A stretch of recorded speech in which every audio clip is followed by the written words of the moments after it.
John chapter 6, starting at verse 40. For it is my Father's will that everyone who sees his Son and believes on him should have eternal life, that I should raise him at the last day. Then the Jews began to murmur against him because he claimed to be the bread from heaven. What? They exclaimed. Why, he is merely Jesus, the son of Joseph, whose father and mother we know. What is this he is saying, that he came down from heaven? But Jesus replied, don't murmur among yourselves about my saying that. For no one can come to me unless the Father who sent me draws him to me. And the last day I will cause all such to rise again from the dead. As it is written in the scriptures, they shall all be taught of God. Those the Father speaks to, who learn the truth from him, will be attracted to me. Not that anyone actually sees the Father, for only I have seen him. How earnestly I tell you this. Anyone who believes in me already has eternal life. Yes, I am the bread of life. When your fathers in the wilderness ate bread from the skies, they all died because they complained. But the bread from heaven gives eternal life to everyone who eats it. I am the living bread that came down out of heaven.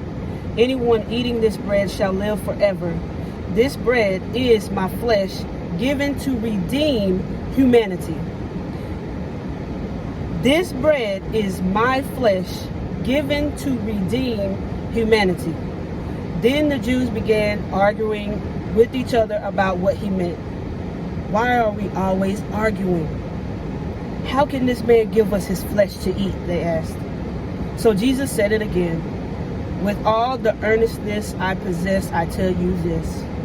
Unless you eat the flesh of the Messiah and drink his blood, you cannot have eternal life within you.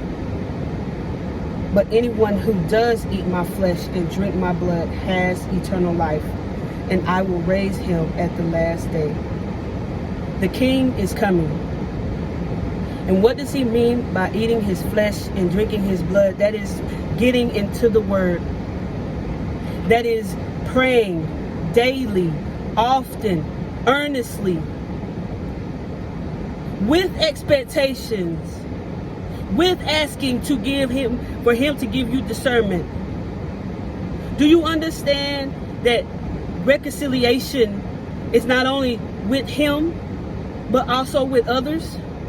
That you can very well not make it to heaven because you won't forgive. And it doesn't mean that you have to go to that person, but if he puts it on your heart to go to that person to ask for forgiveness, then please be obedient. But you have to forgive. There's reconciliations. You cannot leave nothing unturned. In this day, today is Sunday when I'm making this. So for most, this is communion, because it's the first Sunday of the month, but it doesn't even matter. He is on his way back.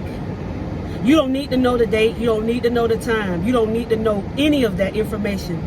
You just need to know this truth, that he is coming back. And he will be coming back for people that ate his bread and drunk his blood. He told the woman at the well that I give living water, that what I give never goes dry. He said, I give you bread so that you are never alone. You are never without. Believe in his scriptures. Believe in his word.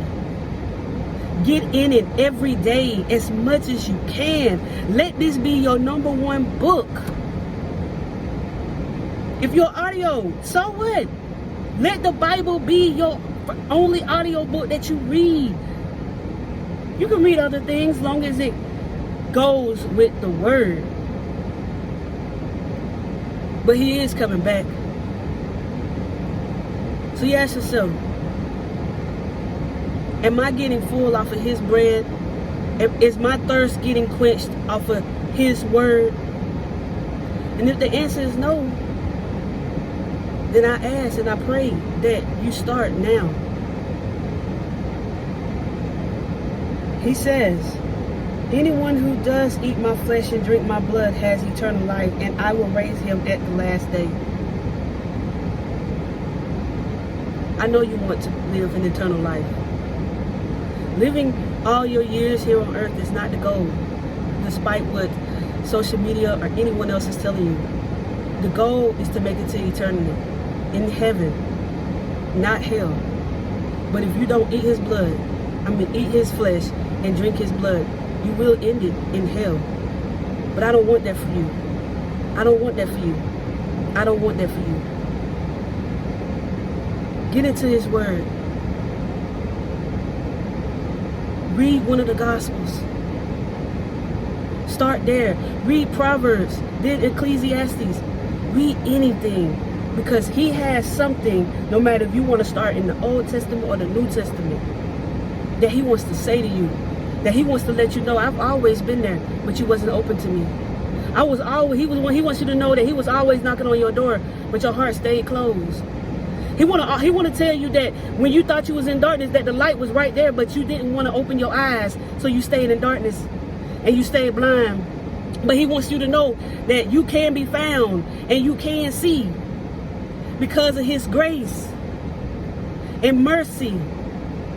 Listen, he forgave you. Forgive yourself and forgive that person or persons that's hurt you. Today, eat of his flesh and drink of his blood. His scripture. Seek first his kingdom. He has peace that surpasses all understanding. He wants to give it to you. Will you take it?